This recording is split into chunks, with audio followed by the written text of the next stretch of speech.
Personal finance opinions YouTube channel में results के हवाले से एक और मुख्तसर वीडियो में आपको खुशामदीद। आज 25 जुलाई 2023 मंगल के दिन पाकिस्तान स्टॉक मार्केट में मुख्तलिफ कंपनीज़ की तरफ से रिजल्ट्स के आने का सिलसिला जारी है। ख़ास तौर पे बहुत सारी शुगर कंपनीज़ ने भी रिजल्ट्स का ऐलान किया, लेकिन डिविडेंड के हवाले से बात की जाए तो आज एक फर्टिलाइज़र कंपनी ने अपने जो क्वार्टरली रिजल्ट्स अनाउंस किए हैं फॉर द हाफ ईयर, उसमें एक बहुत ही अच्छा रिज़ल्ट दिखाया गया है। बहुत अच्छी इंक्रीज़ देखने को मिली है सेल्स में और प्रॉफिटेबिलिटी में इस कंपनी की।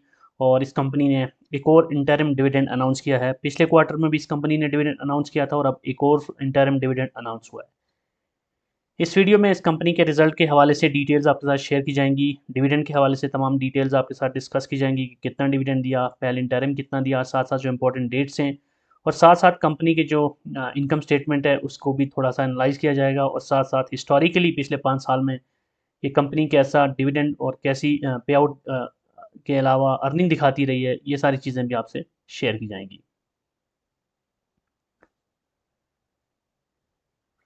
जिस कंपनी की मैं बात कर रहा हूँ वो है फौजी फर्टिलाइज़र कंपनी एफएफसी, जो कि पाकिस्तान स्टॉक मार्केट में फर्टिलाइज़र सेक्टर की एक जानी पहचानी कंपनी है। पाकिस्तान स्टॉक मार्केट में जो शरिया कंप्लाइंट इंडेक्स है उसकी रिवीजन होती रहती है मल्टीपल टाइम्स, साल में 2 दफ़ा। तो इस दफ़ा अब एज ऑफ नाउ अगर बात की जाए तो ये कंपनी जो के एम आई आल शेयर्स यानी शरिया कंप्लाइंट जो इंडेक्स है उसका हिस्सा नहीं है। इसने जो डिविडेंड अनाउंस किया है वो है 31.5% और फेस वैल्यू इस कंपनी के शेयर की 10 रुपये है। इस लिहाज से जो डिविडेंड की अमाउंट बनती है वो है 3 रुपये 15 पैसे। एफएफसी का जो ईयर एंड होता है वो दिसंबर में होता है, इस लिहाज से ये इसका सेकंड क्वार्टर का रिजल्ट था फॉर द फाइनेंशियल ईयर 2023 और ये एक इंटरिम डिविडेंड था जो कि अनाउंस किया गया। अब तक के 6 महीनों की अगर बात की जाए यानी 2 क्वार्टर्स की, तो इस कंपनी की जो अर्निंग पर शेयर है वो बनती है 10 रुपये 28 पैसे। और इस जो डिविडेंड अभी 3 रुपये 15 पैसे अनाउंस हुआ, इससे पहले पिछले क्वार्टर में भी 4 रुपये 26 पैसे का डिविडेंड ये कंपनी दे चुकी है। तो कुल मिला के 7 रुपये से ऊपर यानी 7 रुपये 41 पैसे का इस कंपनी का डिविडेंड आ चुका है फॉर दीज 2 क्वार्टर्स। आज जो 3 रुपये 15 पैसे डिविडेंड अनाउंस हुआ है उसके हवाले से जो इंपॉर्टेंट डेट्स हैं वो भी आपके सामने हैं। इसकी जो बुक क्लोजर डेट है वो है 7 अगस्त 2023 और इस लिहाज से जो एक्स डेट बनती है वो है 3 अगस्त 2023 और स्पॉट डेट बनती है 2 अगस्त 2023। जिस वक्त मैं ये वीडियो बना रहा हूँ उस वक्त इस कंपनी के शेयर की जो ट्रेडिंग हो रही है वो 100 रुपये और 48 पैसे पे हो रही है। इस लिहाज से अगर आप 1 लाख रुपये आज की डेट में इन्वेस्ट करते हैं तो तकरीबन 995 शेयर्स आपको मिलते हैं एट द प्राइस ऑफ 100.48। और उस पे जो डिविडेंड बनता है आपका विद 31.5% वो बनता है 3130 रुपये तकरीबन। अब अगर हम इसके रिज़ल्ट को थोड़ा सा डिटेल में देखें तो हमें बहुत ही मुस्बत यहाँ पर इम्प्रूवमेंट नज़र आ रही है कंपैरेटिवली। अगर देखा जाए पिछले साल के पहले 6 महीनों के मुकाबले में अभी इस साल के 6 महीनों में, और रेवेन्यू हमें 31.5% इंक्रीज़ देखने को मिल रहा है। 54 बिलियन से बढ़ के 71.9 बिलियन पे इस कंपनी का रेवेन्यू यानी कि सेल्स चली गई इस साल।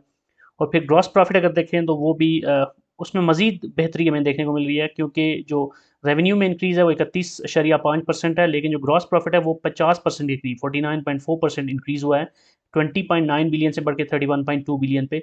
तो इसका मतलब है कि कंपनी ने अपनी कॉस्ट ऑफ सेल्स को बहुत बेहतर तरीके से कम किया है और अच्छी तरह मैनेज किया है और एक ज़बरदस्त तरीके से अपना जो ग्रॉस प्रॉफिट मार्जिन है उसको बढ़ाया है। इस कंपनी का जो ग्रॉस प्रॉफिट मार्जिन था पिछले साल वो था 38.2%, जो इस साल बढ़ के 43.4% हो गया। अब अगर प्रॉफिट बिफोर टैक्स की बात की जाए तो 18.8 बिलियन से बढ़ के 25.6 बिलियन पे चला गया इस साल पिछले साल के कॉरेस्पॉन्डिंग पीरियड के मुकाबले में। और ये जो इंक्रीज़ है वो 36.38% है। और नेट प्रॉफिट की यानी बॉटम लाइन की बात की जाए तो वहाँ पर भी 36.25% का इंक्रीज़ है। 9.5 बिलियन से बढ़ के 13.07 बिलियन पे इसका नेट प्रॉफिट चला गया। तो बहुत ही अच्छे तरीके से इस कंपनी ने अपनी सारी कॉस्ट को भी मैनेज किया है और एक अच्छे तरीके से ना सिर्फ ये कि सेल्स में इजाफा हुआ है बल्कि बाकी जो अंडरलाइंग जितने भी एसोसिएटेड कॉस्ट हैं वो भी बेहतर तरीके से कंट्रोल की गई हैं, अच्छे से मैनेज किया गया है। यही वजह है कि इसका जो नेट प्रॉफिट मार्जिन है वहाँ पर भी हमें इंक्रीज़ देखने को मिला है। 17.5 से बढ़ के 18.18 पे चला गया इसका नेट प्रॉफिट मार्जिन। और कंसिक्वेंटली जो अर्निंग पर शेयर है वो 7 रुपये 55 पैसे थी पिछले साल के पहले 2 क्वार्टर्स की, और इस साल के जो पहले 2 क्वार्टर्स हैं उसमें इसकी अर्निंग पर शेयर 10 रुपये 28 पैसे है। तकरीबन 3 रुपये पौने 3 रुपये का इंक्रीज़ हमें देखने को नज़र आ रहा है यहाँ पे अर्निंग पर शेयर में। अब अगर हिस्टोरिकली हम पिछले 5 साल का देखें तो इस कंपनी की ख़ुसूसियत ये है कि ये एक अच्छा डिविडेंड पे आउट करने वाली कंपनी है और इसकी जो पे आउट रेशो होती है वो बहुत ज़्यादा होती है और तकरीबन हर क्वार्टर में ही ये अपना डिविडेंड दे रही होती है। 2019 में ₹13.45 की अर्निंग के साथ इसने ₹10.80 का डिविडेंड दिया था। फिर 2020 में ₹16.36 इसकी अर्निंग थी, यानी इसकी अर्निंग इंक्रीज़ हुई थी, लेकिन इसका डिविडेंड जो है वो भी इंक्रीज़ हुआ था ₹11.20। फिर 2021 में इसका बहुत ही ज़बरदस्त रिजल्ट रहा, ₹17.21 की इसकी अर्निंग पर शेयर रही और इसके डिविडेंड में भी इंक्रीज़ देखने को मिली, ₹14.50। और फिर 2022 में अगर आप देखें तो ₹15.76 की अर्निंग के साथ ₹12.13 का इसने डिविडेंड दिया था।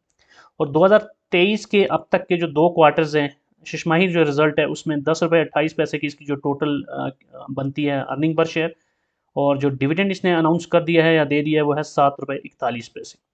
तो ओवरऑल देखा जाए तो ये वो कंपनी है कि जिसके ऊपर वो लोग जो कि लॉन्ग टर्म इन्वेस्टर हैं और ब्लू चिप कंपनीज़ को ढूंढ रहे होते हैं और ऐसी कंपनीज़ का इंतखाब करते हैं कि जहाँ से उनको एक रेगुलर पैसिव इनकम आ रही हो और वो अच्छा डिविडेंड दे रही हो, तो उस लिहाज से ये एक बेहतरीन कंपनी है जिसको आप कंसीडर कर सकते हैं, क्योंकि इस कंपनी की जो पोटेंशियल है वो भी हमें बेहतर नज़र आ रहा है, सेल्स भी बढ़ रही हैं और प्रॉफिटेबिलिटी भी इंक्रीज़ हो रही है।